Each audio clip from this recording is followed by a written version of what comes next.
Trabalhadores, compareçam ao comício das reformas com Jango, dia 13, sexta-feira, às 17h30, em frente à Central do Brasil.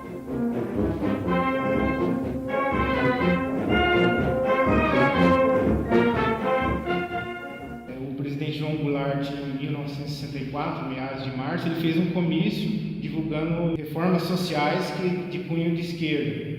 E a Marcha da Família para com Deus, ela foi uma resposta a essa possível esquerdização do governo do João Goulart. 31 de março acontece o golpe, onde o João Goulart é destituído. E quando os militares assumem o poder, entra o Castelo Branco, ele assume prometendo eleições para o ano seguinte, só que as eleições nunca aconteceram. A lei de imprensa foi criada para censurar previamente os jornais que tinham essa conotação alternativa, uma conotação de esquerda. Então ela foi criada no sentido de tentar barrar esses jornais e censurar mesmo as notícias, ou se tinham críticas ao governo militar, se tinham charges, todo esse sentido. Então a lei de imprensa ela foi criada para tentar barrar essa possível disseminação de uma ideologia que o governo não concordasse.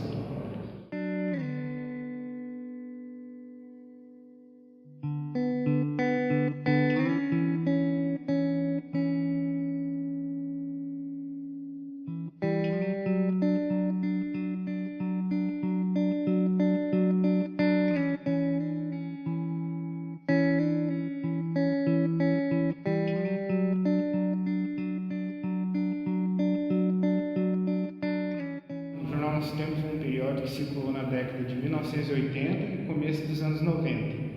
Ele foi criado pelo Juvencio Mazzarolo, Aloysio Pomar e João Adelino. Pode ser caracterizado como uma imprensa alternativa, um posicionamento mais para a esquerda. E ele tratava dessas questões, principalmente de cunho social, denúncias de tortura, as mazelas que Itaipu causou para a cidade, principalmente da questão da formação do lago, daí a influência sobre a vida dos indígenas, e também posteriormente, quando a usina estava sendo construída e encerradas as obras, a mão de obra que ficou ociosa e de certa forma acabou contribuindo para o aumento e formação das favelas. Então, basicamente nosso tempo era isso, era denúncias de cunho social contra a tortura, contra problemas sociais da cidade, crianças passando fome. Ele abordava todas essas questões sociais. O jornal Nosso Tempo circulou. Era um jornal de protesto,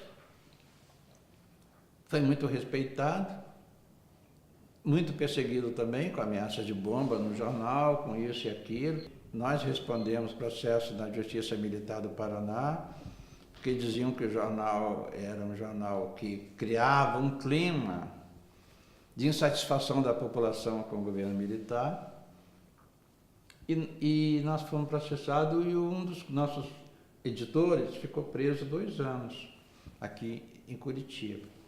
Ou seja, o jornal, ao ter o Juvencio preso, de certa forma ele demonstrou que ele estava incomodando o poder constituído na época, e que se estava incomodando, algumas denúncias tinham fundamento. As pessoas disseram, não, o jornal Nosso Tempo não era jornal de profissional.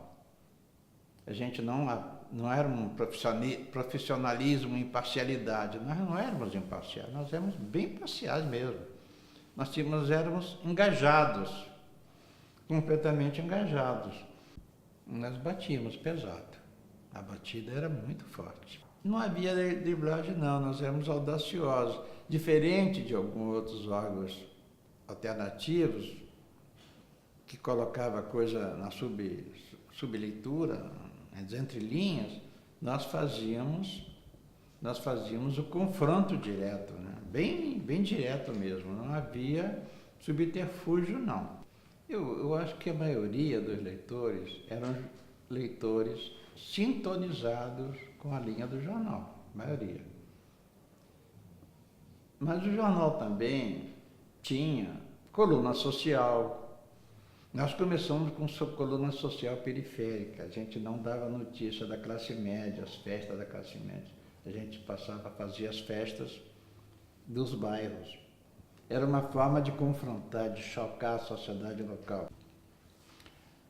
Era interessante aquele período, porque eu sempre lembro para as pessoas, Foz do Iguaçu, hoje, tem 2 ou 3 bancas de jornais, pequenas, fracas. O jornal diário local, se tirar 1000 jornais é muito, tiragem.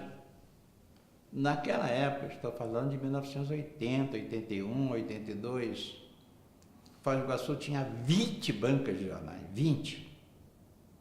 Bancas de, assim, a gente entregava nas bancas montanha de jornal, pela manhã, 8 horas da manhã, 7h30, quando chegava meio-dia, estava tudo vendido. Mais ou menos 50 jornaleiros nos semáforos, isso nas esquinas, vendendo jornal, pacoteira de jornal. Havia uma expectativa, a população queria a informação, porque não era tanto a televisão, não era tanto, as pessoas não estavam tão ligadas à televisão, as pessoas queriam saber o que estava acontecendo na cidade. Com o tempo, nós começamos a fazer também a coluna social do Country Club para agradar nosso eleitor de classe média. Veja bem, nós tínhamos muitos leitores e não tínhamos dinheiro. A gente vivia numa pindaíba de fazer gosto. Com muita dificuldade, mas com muitos leitores. Quando começa a entrar dinheiro no jornal, a contrapartida era a publicação de release, de obras de governo, não sei o quê, anúncios. Aí entra dinheiro e perde leitor, porque o nosso leitor não queria aquele jornal comercial. O jornal, na verdade, ele era para a cidade de Foz, Notícias de Foz. Ele começou a se expandir, ele começou a trazer notícias de Medianeira, daí, posteriormente, em 85, ele começou a trazer questões de Cascavel. Então, eu acho que ele acabou perdendo o foco muito e acabou se tornando comercial por causa disso, por essa tentativa de expansão. A nossa vocação não era de um jornal comercial, era de um jornal alternativo, de contestação, de matérias mais profundas, de análise. E quando o jornal perde essa característica, perde seus leitores e morre, né?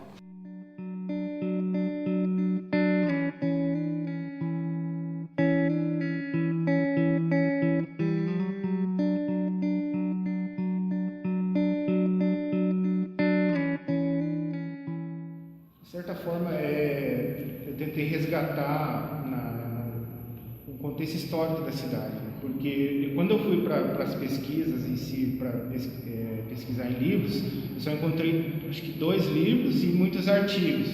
Só que o livro que eu encontrei ele era mais uma apanhada de datas, ou seja, pegava desde a criação da colônia militar em Foz do Iguaçu até os anos 2000 e não problematizava de certa forma a questão dos acontecimentos desde a fundação da cidade. Então, eu acredito que a memória popular ela é importante para a reconstrução da história da cidade. Eu acho que, como estudante da UNILA, eu tinha esse compromisso como morador de Foz do Iguaçu. Então, a questão da memória popular ela precisa ser construída. Uma cidade que existe uma dificuldade muito grande, sabe, de trabalhar essa memória. Então, a cidade, aconteceram muitas coisas. As prisões no batalhão, o centro de tortura do batalhão. Então, são fatos que aconteceram aqui e que a cidade sempre jogou tudo isso para debaixo do tapete. Faz questão de não lembrar a sua história. Tem uma foto aqui da menina Isabel Fábio. Essa moça, ela foi presa e torturada aqui em Foz do Iguaçu. Nós fomos embarcados, eu numa ambulância, meu marido num caminhão do exército, e eles deixaram entender que iam nos levar para Curitiba. A gente saiu, ninguém sabia o nosso destino. Mas eles trouxeram a gente para o batalhão de fronteiras. Nós também não sabíamos. A gente chegou... E no dia seguinte, desse primeiro dia, a gente continuou, nós dois, continuamos a ser interrogados e torturados numa sala que tinha ao lado do pátio, tinha que atravessar o pátio, tinha uma sala num andar bem grande, uma sala vazia, suja. O prazer deles era torturar um frente ao outro e dizer, olha, sua vadia, olha, ele está apanhando por culpa sua, que você não quer colaborar. Entendeu? Ou o contrário, entende? Era um jogo de tortura psicológica, física, para desestruturar mesmo, desestabilizar a gente. Eu fui muito ofendida como mulher, porque ser mulher e militante é um karma, a gente, além de ser torturada física e psicologicamente, e a mulher é vadia, a palavra mesmo era muito puta, menina decente, olha pra sua cara, com essa idade, o que tu tá fazendo aqui, que educação teus pais te deram, tu é uma vadia, tu não presta. Enfim,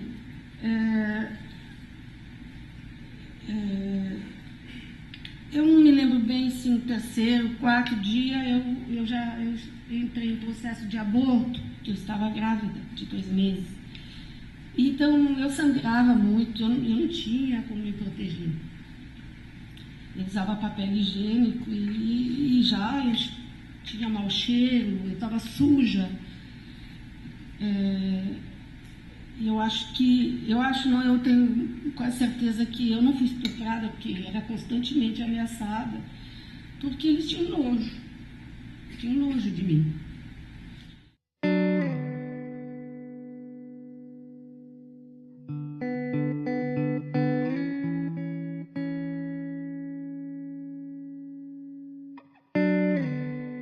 Nas manifestações pelo impeachment, já aparecia gente pedindo intervenção militar. Pedem por uma indignação contra a corrupção. Como a indignação é tão grande, eles acreditam que com os militares acaba a corrupção. Isso é falta de conhecimento histórico. Falta de que nós não temos no Brasil uma imprensa inteligente. E nossa falta também, que a gente não consegue transmitir. Pedir intervenção militar não resolve os problemas do Brasil, pelo contrário, vão aprofundar os problemas, porque quando os militares entregaram para os civis, a inflação no Brasil estava acima de 200%.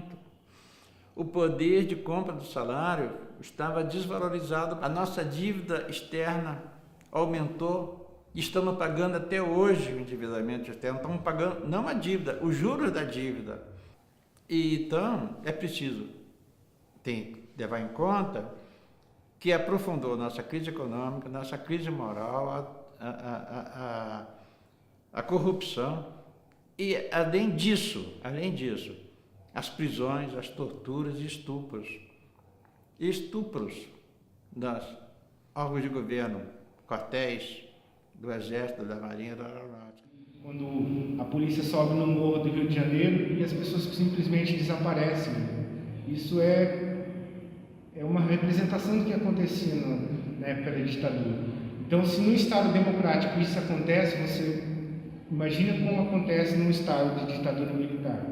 Então, eu acho que a questão da ditadura é extremamente danosa e as pessoas às vezes não têm noção do que elas estão pedindo, justamente por essa questão da gente precisar desconstruir esse período da ditadura militar.